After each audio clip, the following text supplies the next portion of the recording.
अस्सलाम वालेकुम दोस्तों। अॼु शेयर ड्रामे जे बारे में ॻाल्हाईंदासीं तव्हां सां। जेको ARY डिजिटल जो ड्रामो आहे दोस्तों, इन खां पहिरीं असांजे चैनल ते न्यू आहे त सब्सक्राइब करे ऑल ते क्लिक कंदा दोस्तों।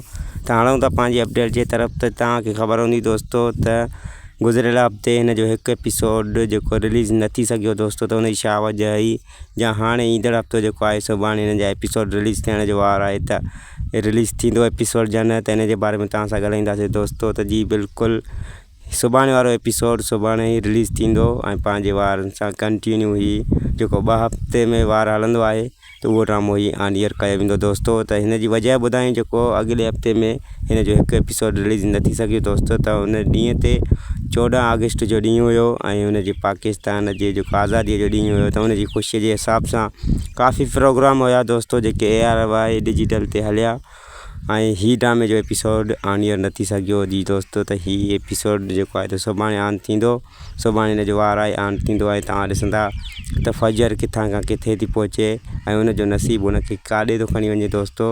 त इहो सभु कुझु ॾिसण लाइ सुभाणे वारो एपिसोड शेयर जो ॾिसण विसारींदा दोस्तों। त हिकु भेरो ॿीहर फजर सां नाक थींदो पंहिंजे पीउ जे हथां दोस्तों। वरी मिलंदासीं नेक्स्ट वीडियो में। ख़ुदा हाफ़िज़ दोस्तों।